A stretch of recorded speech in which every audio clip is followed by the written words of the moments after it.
Flash back.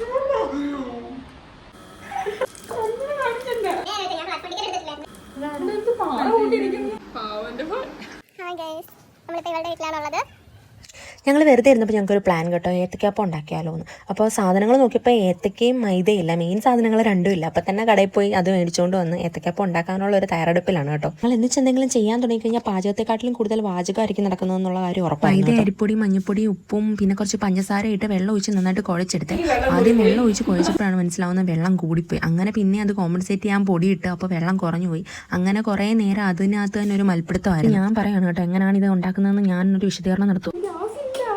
പാത്രം ചൂടാൻ വേണ്ടി അടുപ്പത്ത് വെച്ചിട്ട് കുറച്ച് നേരം കഴിഞ്ഞിട്ട് നോക്കുമ്പോഴാണ് കേട്ടോ ഗ്യാസ് കത്തിയിട്ടില്ല. അത് കത്തിച്ചതാണ്, എങ്ങനെയോ അണഞ്ഞു പോയതാണ്. എനിക്ക് തോന്നുന്നു ഫാനിൻ്റെ കാറ്റ് കൊണ്ടിട്ട് അണഞ്ഞാണെന്ന് തോന്നുന്നത്.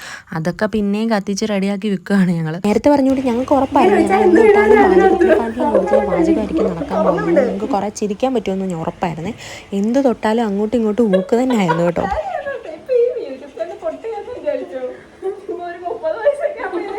ഞങ്ങൾ തന്നെ ഞങ്ങളുടെ ഭാവി ഇവിടെ കാണുകയാണ് സുഹൃത്തുക്കളെ. അങ്ങനെ കുറേ നേരത്തെ കഷ്ടപ്പാടിനൊടുവിൽ മാവിൽ മുക്കി ഏത്തയ്ക്ക് ഒന്ന് വറക്കാൻ ഇട്ടു കേട്ടോ. അത് കഴിഞ്ഞിട്ട് ഞങ്ങൾ എത്ര നേരം വെയിറ്റ് ചെയ്യണമെന്ന് അങ്ങോട്ടും ഇങ്ങോട്ടും ഒന്ന് സംസാരിച്ചുകൊണ്ടിരിക്കുകയാണ്. അപ്പോൾ ആദ്യം അത് എക്സ്പ്ലെയിൻ ചെയ്യാം. അങ്ങനെ ആദ്യത്തെ ടൈല് തന്നെ ഒരെണ്ണം ചക്കയിട്ടപ്പോൾ മുയലെത്തെന്ന് പറയുന്നോട്ട് ഒരെണ്ണം തിരിച്ചിട്ടിട്ടുണ്ട്. പിന്നെ അതുമായിട്ടുള്ള മൽപ്പിടുത്തമായിരുന്നു. മണിക്കൂറുകളോളം ഞങ്ങളത് കണ്ടു. പിന്നെ കരയാതിരിക്കാനാണോ സ്വന്തമായിട്ട് തോന്നിയിട്ടാണോ അത് ആ ചട്ടകം കൈ മാറിയിട്ടുണ്ട് അനഘയുടെ കയ്യിലോട്ട്.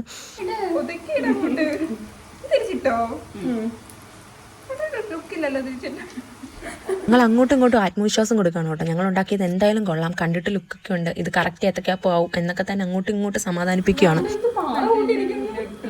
ആ കറക്റ്റ് കാര്യം അവള് പറഞ്ഞിട്ടുണ്ട് കേട്ടോ.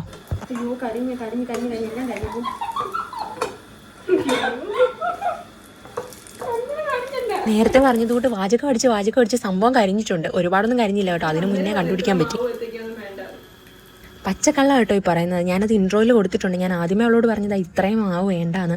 അത് കേൾക്കാതെ കുറേ മാവ് വാരി ഇട്ടു, പിന്നെ കുറച്ച് വെള്ളം ഒഴിച്ചു, പിന്നെയും മാവിട്ട്, അങ്ങനെ അത് കോമ്പൻസേറ്റ് ചെയ്താണ് കേട്ടോ ഇത്രയും മാവ് അധികം വന്നത്.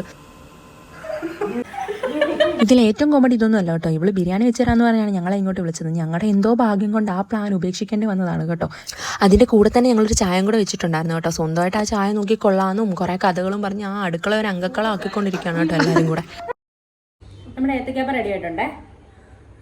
ഓരോ പാത്രം ഓരോരുത്തർക്ക്. ഈ പാത്രം നീ കഴിക്കൂടി, കുഴപ്പമില്ല. അതിനുശേഷം സ്വാഭാവികമായിട്ട് സംഭവിക്കുന്ന പാത്രം കഴുകൽ യുദ്ധമായിരുന്നു അവിടെ. പിന്നെ സത്യങ്ങൾ ഇതാ ഓരോന്നോരോന്നായിട്ട് പുറത്തോട്ട് വരുന്നത് കണ്ടു.